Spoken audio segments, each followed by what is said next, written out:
Olá, seja bem-vindo a mais um estudo bíblico. Eu sou o Gunter, sou seminarista na Igreja Presbiteriana da Freguesia do Ó, que você pode conhecer melhor aqui no link que está na descrição desse vídeo.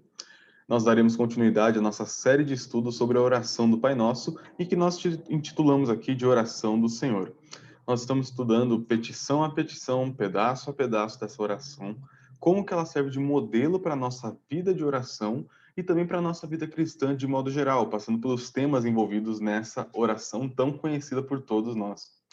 Hoje nós daremos continuidade nas petições relacionadas à nossa própria vida e nosso relacionamento com o mundo e com o próximo. Hoje nós estudaremos o texto que está destacado aqui de amarelo no slide.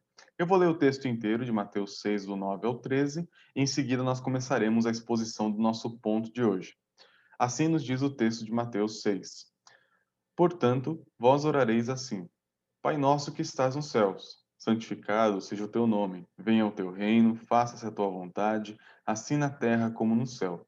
O pão nosso de cada dia dá-nos hoje, e perdoa-nos as nossas dívidas, assim como nós temos perdoado aos nossos devedores.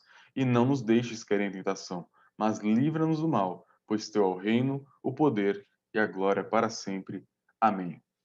Vamos dar início, então, ao estudo dessa petição relacionada à nossa vivência pessoal. Só quero fazer um breve apanhado aqui no começo, para nós podermos entrar no nosso tema de hoje, para que você não perca a lógica da oração do Pai Nosso. A primeira coisa que Jesus faz nessa oração é nos mostrar com quem nós estamos falando. Nós estamos falando em todas as nossas orações com aquele que é o nosso Pai e também que é o nosso Pai Celestial. É aquele que tem todo o poder, toda a divindade, tudo aquilo que é necessário para podermos confiar nele e esperar que ele responda, atenda nossas orações.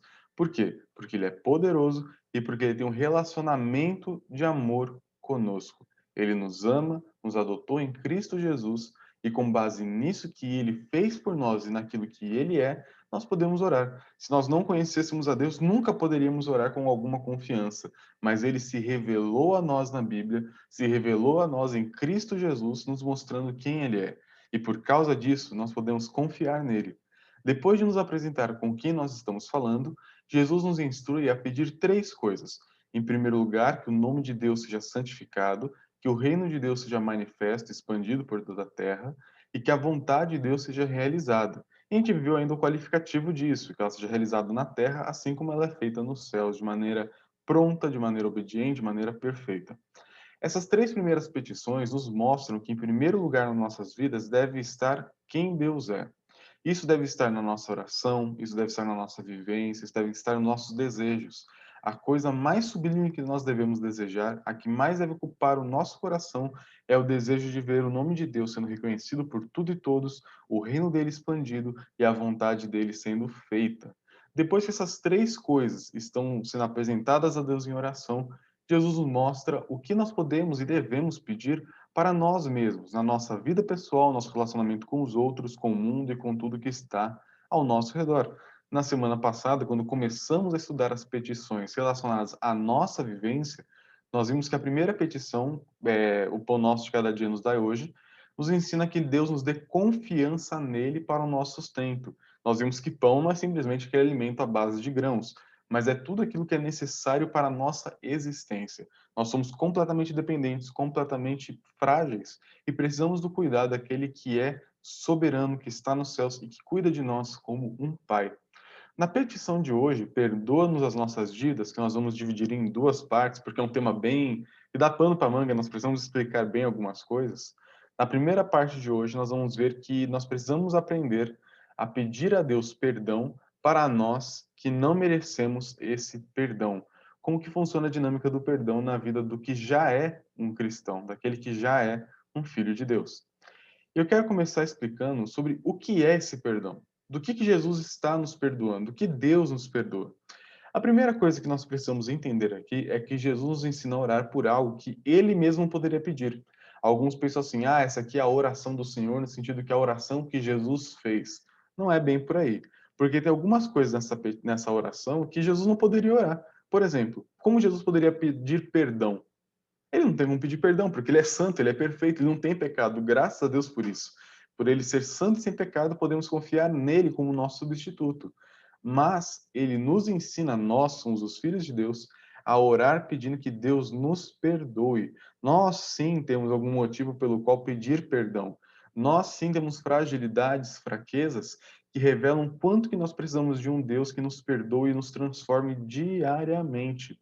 Eu quero colocar dois textos, porque este não é bem o nosso foco de hoje, mas é muito importante que você entenda isso para a sua vida, para tudo em que você está envolvido, que existe perdão em Deus para todos os nossos pecados.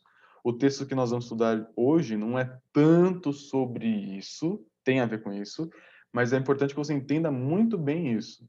Olhe para o texto de Romanos 5, versículo 1. Portanto, uma vez que pela fé somos declarados justos, temos paz com Deus, por causa daquilo que Jesus Cristo, o nosso Senhor, fez por nós. Nós podemos hoje deitar tranquilos à noite na nossa cama, sabendo que o Deus que está nos céus, o Deus Santo, agora é nosso Pai. Nós temos agora paz com Ele. Por que agora fala que nós temos paz com Deus? Porque antes nós não tínhamos paz com Deus. Quando nós éramos pecadores, quando nós não tínhamos um Salvador, nós estávamos diante do justo juiz sem nenhum advogado, sem ninguém para nos defender, e a nossa causa era indefensável. Mas Jesus se fez homem, ele entrou no nosso lugar, ele é o nosso advogado perfeito, aquele que nos torna justos. E pelo que Jesus fez, por aquilo que ele é e por aquilo que ele oferece em nosso lugar, hoje eu e você podemos deitar tranquilos à noite sabendo que aquele Deus, o nosso juiz, que seria o nosso carrasco, agora é nosso Pai. É aquele que nos perdoa e nos ama com amor profundo e infinito, pelo que Cristo fez. E depois, leia o texto de Gálatas 6, Gálatas 4, na verdade, do versículo 4 e 5, que nos diz: Mas quando chegou o tempo certo, Deus enviou o seu Filho. Nós vamos até comemorar o Natal agora. Na época certa, no momento exato, Deus mandou o seu Filho, nascido de uma mulher, um homem assim como nós, para ser o nosso substituto, e sob a lei, um homem obediente a toda a lei de Deus. Assim o fez. Para quê? Para resgatar a nós que estávamos sob a lei, a fim de nos adotar como seus filhos. Por que eu posso começar minhas orações falando Pai Nosso? Pelo que Cristo fez. Ele veio, se fez igual a nós, porém sem pecado, morreu em nosso lugar para nos tirar debaixo da maldição da lei. Só um adendo: Jesus não nos tira da obediência à lei, nós devemos sim obedecer à lei. Porém, nós somos libertos em Cristo Jesus da maldição da lei que viria sobre nós porque nós não conseguimos obedecer perfeitamente à lei. Se você fosse se salvar diante de Deus, você teria que obedecer perfeitamente, sem nenhuma manchinha de erro na sua vida inteira. Mas ninguém consegue fazer isso.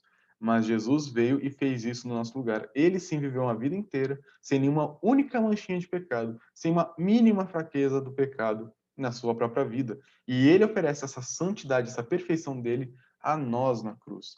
Ele oferece isso diante de Deus e pelo que Cristo é, pelo que Cristo fez, Deus te aceita diante dele. Não é pelo que você faz, não é pelo que você fez, não é por quem você é, não é pelo que você sabe de Bíblia, pelo tanto que você peca ou não peca. Ninguém merece. Mas é pelo que Cristo fez por você que você pode agora chamar Deus de Pai e confiar que ele vai te ouvir e vai sempre te amar eternamente. Mas tendo entendido bem o que é o perdão de Deus e do que ele nos perdoa, das ofensas cometidas diante dele, é importante nós olharmos agora o que o texto da oração do Pai Nosso nos diz. Algo muito interessante no texto é que ele não nos fala, perdoa-nos os nossos pecados, fala, perdoa-nos as nossas dívidas. Eu já falo isso para vocês presencialmente, mas quando eu menciono alguma coisa do grego e do hebraico, não é para mostrar que eu sei alguma coisa, porque tudo que eu sei foi porque eu li em algum lugar. Mas a palavra utilizada no original, no texto grego, que dá origem ao nosso Novo Testamento, a nossa tradução que nós temos em português, não traz esse texto pecado. Existe uma palavra específica para pecado, existe uma palavra específica para dívida. E a palavra utilizada por Mateus, que o Senhor Jesus falou para Mateus, ensinou seus discípulos a orar dessa forma, e assim que foi transmitido para a igreja desde então, é a ideia de dívida. Algumas traduções, algumas tradições cristãs traduzem por pecados, mas a tradução mais correta é dívidas. Ah, mas por que disso? Perceba, pecado é uma atitude concreta e consciente que você toma contra Deus, é uma atitude contra alguém. Já a dívida é uma omissão, porque pode ser, não estou falando que é o seu caso, nem que você vai conseguir. Pode ser que você consiga não pecar contra alguém, não fazer algo intencionalmente contra alguém. Isso realmente é algo até possível, mas o que não é possível é você viver uma vida perfeita sem dever nada a ninguém. Quando Jesus fala para nós pedirmos perdão pelas nossas dívidas, ele está nos ensinando que nós devemos pedir perdão por aquilo que nós devemos, mas não fazemos. Como assim? O que eu devo, mas não faço? Não devo nada a ninguém, eu cumpro minhas obrigações, pago minhas contas, está tudo certinho, está tudo em dia. Não é sobre isso que Jesus está falando. Ele está nos falando sobre a nossa completa fraqueza, inabilidade em viver no padrão da lei de Deus. Nenhum homem que já pisou nessa terra, com exceção do Senhor Jesus Cristo, consegue viver obedecendo perfeitamente tudo aquilo que a lei ordena. Por quê? Porque nós somos pecadores miseráveis, nós não conseguimos mesmo obedecer aquela lei. Não porque ela é injusta, porque ela nos cobra de coisas que nós não conseguimos, mas porque nós somos pecadores e por nossa pecaminosidade nós não queremos e não conseguimos cumprir perfeitamente, nem em atitudes externas e muito menos nas intenções do nosso coração. No nosso coração, aí que a gente peca à vontade mesmo. Então, o que seriam essas dívidas? Essas dívidas vêm de toda uma compreensão do Antigo e do Novo Testamento. Por exemplo, no Antigo Israel existiam cerimônias, rituais de perdão de Deus por pecados de omissão e pecados de ignorância. O próprio Tiago, irmão do Senhor Jesus Cristo, na sua carta, nos fala que aquele que vê a oportunidade de fazer o bem e não o faz, está pecando. Quando nós não fazemos o que devemos, quando nós negligenciamos nosso dever para com o próximo e para com Deus, nós estamos pecando também. Você pode até ser uma pessoa muito boa, uma pessoa que faz ótimas atitudes de caridade, você deseja o bem para todo mundo e não faz nada de mal intencionalmente para ninguém. Você realmente pode ser uma pessoa adorável nesse sentido. Mas ainda assim você não faz tudo aquilo que você deveria fazer. Você não ama perfeitamente as pessoas, você não tem as motivações mais corretas sempre, você não tem. E se você falar que tem, o próprio apóstolo João, na sua primeira carta, fala que você é um mentiroso e acabou de pecar. Porque todo mundo peca.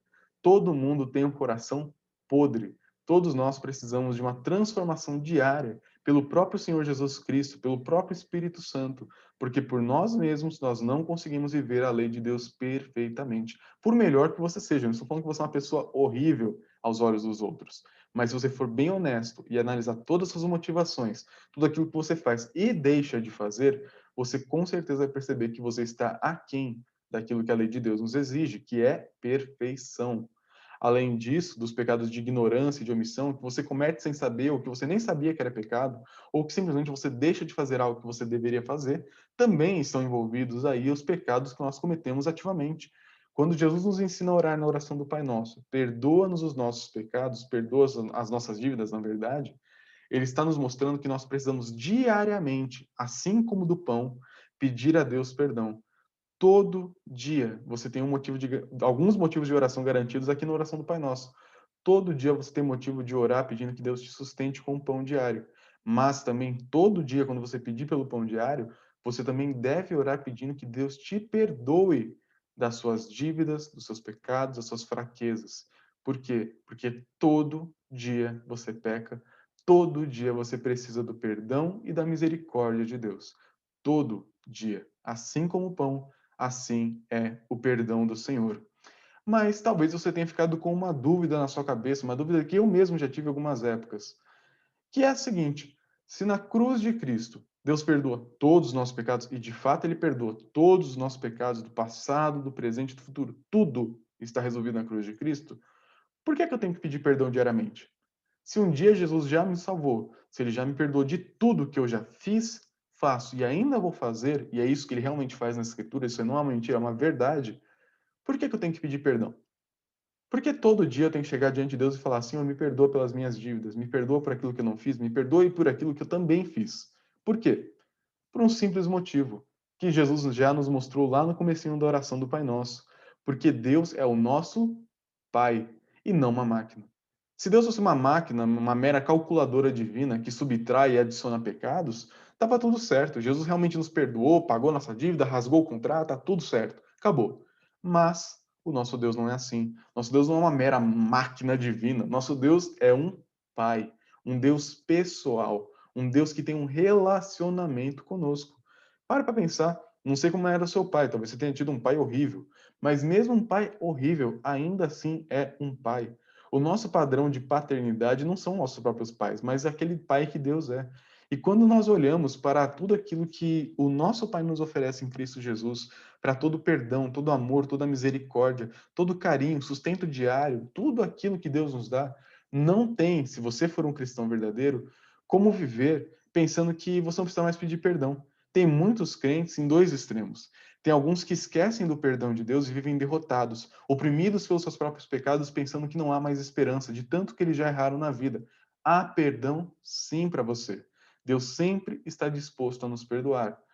Porém, também existe um outro extremo que, infelizmente, eu acho que é até mais comum daquele outro, que são pessoas que se acham tão santas, tão corretas, tão boas, justas e morais, que por conta dessa bondade toda com que se enxergam, esquecem de orar. Começam a pensar de si tão bem que esquecem o quão pecadoras ainda são. E começam a tratar Deus como se fosse alguém que às vezes até deve algo a elas. São pessoas como aquele fariseu na parábola do fariseu e do publicano.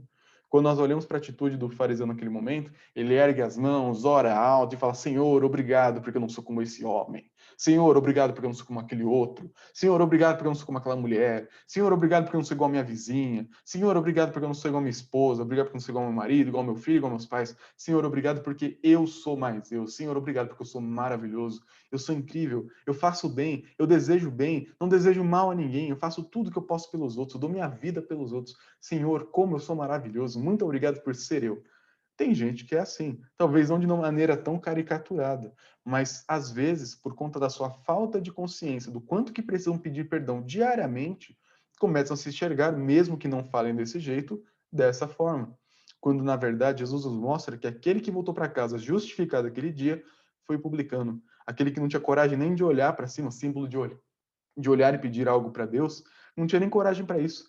Apenas ficava comprimido, contraído, batendo no peito, falando: Senhor, tem misericórdia de mim, eu sou um pecador, Senhor, tem misericórdia de mim.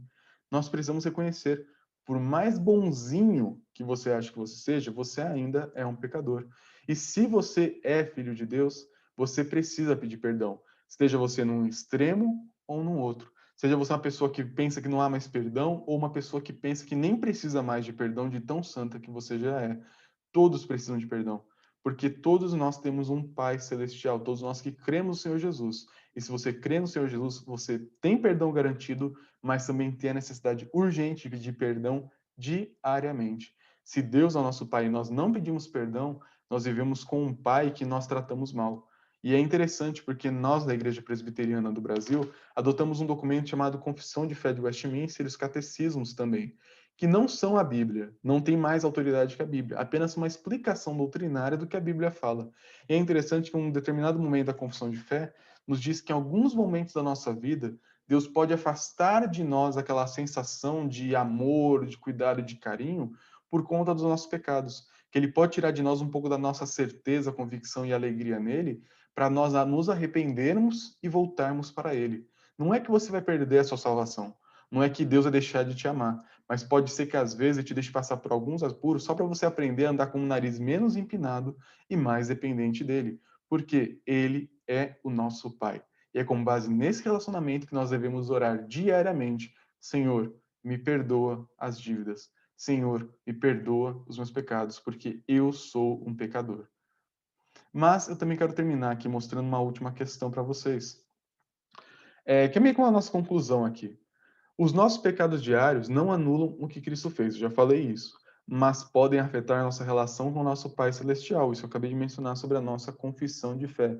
Nós precisamos tratar Deus, como nosso Pai Celestial, aquele que merece, ele é o único que merece algo de alguém, é aquele que merece amor, reverência, respeito, aquele que merece obediência. Quando nós tratamos Deus como uma mera máquina divina, nós estamos desprezando tudo aquilo que ele é como nosso Pai. Nós não podemos fazer isso. Precisamos reconhecer diariamente o quanto que ele nos ama e o quanto que nós precisamos dele. Precisamos reconhecer também a fragilidade do nosso coração diante de Deus e pedir perdão pelas nossas falhas, lembrando que em Deus há perdão para todos os nossos pecados. Todo dia, quando você for orar pelo pão diário, lembre-se de pedir pelo pão da vida. Lembre-se de pedir por aquele perdão, por aquele Deus que te transforma, porque você está perdido por conta própria. Todo dia, quando você começar a se achar muito bonzinho, lembre-se que você é a pior pessoa que você deveria conhecer. Você é mais pecador do que você consegue imaginar. e você na verdade merece punição maior do que você imagina, mas você precisa, na verdade, é isso que eu queria dizer, você precisa muito mais perdão e misericórdia do que você consegue conceber. Todos precisamos. Eu preciso, você precisa. Se você é um filho de Deus, não relegue seu relacionamento de pai e filho com o Senhor para um relacionamento meramente mecânico. Não é isso que Deus quer de você. Mas também, por outro lado, não pense que você já chegou num patamar de santidade que não precisa mais pedir perdão. Todos vocês precisam. Se o apóstolo Paulo, que foi talvez o homem mais santo que já pisou nessa terra depois do Senhor Jesus, falou que era o pior dos pecadores, quem nós somos para achar que nós não precisamos pedir perdão diariamente a Deus e ao próximo, que é o assunto do nosso próximo estudo? E eu quero terminar com 3 breves aplicações para a gente fechar aqui e guardar o que foi comentado. Em primeiro lugar, como nos apresentamos a Deus em oração? Como fariseu ou como publicano? Eu já falei aqui o que significa cada um deles, a história da parábola do fariseu e do publicano, e pare para pensar como que a sua vida de oração, como você se apresenta diante de Deus, revela o seu coração diante do Senhor. Como alguém autossuficiente, alguém que não precisa de perdão, ou como alguém que percebe o quanto que é miserável e o quanto que precisa do perdão do Senhor, sabendo que aquele que se acha santo demais não alcança nada e não consegue nada porque continua não merecendo nada. Mas aquele que percebe seus pecados continua não merecendo nada, mas ainda assim recebe misericórdia e graça da parte do nosso Deus. Reflita como você tem se apresentado diante do Senhor, como fariseu ou como um publicano. Em segundo lugar, nós precisamos pedir diariamente que Deus nos perdoe as nossas faltas. Se não reconhecermos nossa miséria diariamente, pecaremos ainda mais. Quanto mais santo você se acha, mais pecador você se torna. É até estranho nós pararmos para pensar nisso.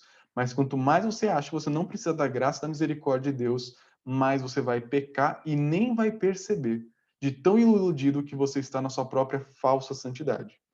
E em terceiro lugar, nós precisamos confiar nesse Deus que oferece perdão pleno e certo em Cristo Jesus. É como eu sempre digo, nós precisamos ser confrontados pela palavra, precisamos revisar a nossa vida pelo que a Bíblia nos ensina, mas sem perder as esperanças. Se você percebeu hoje que você é mais pecador do que você realmente já achava que você era, lembre, Deus continua te amando, Deus continua te oferecendo perdão infinito no Senhor Jesus Cristo, e Ele sempre vai te perdoar e sempre vai te amar. Você precisa reconhecer isso, descansar nisso, porque somente quando nós lembramos do perdão de Deus e quanto nós precisamos dele, é que a graça de Deus se torna doce no nosso paladar e nós conseguimos descansar no Senhor. Espero que esse estudo de hoje tenha sido bênção na sua vida. Se você tiver qualquer dúvida, comentário, ou puder te ajudar de alguma forma, escreva aqui nos comentários do YouTube ou me manda no WhatsApp se você tiver meu contato, que eu gostaria de ajudar como puder. Nesse momento de pandemia, que estamos tão afastados uns dos outros, se eu puder te ajudar de alguma forma, me comunique, tá bom? É isso. Nos vemos semana que vem, onde nós continuaremos estudando o tema do perdão, agora envolvendo o próximo. Como que eu lido com o perdão com o próximo? Como que eu devo perdoar, ser perdoado? E como que funcionam essas dinâmicas todas do perdão no nosso relacionamento com outras pessoas? Que Deus te abençoe e fique debaixo da graça do nosso Deus. Amém.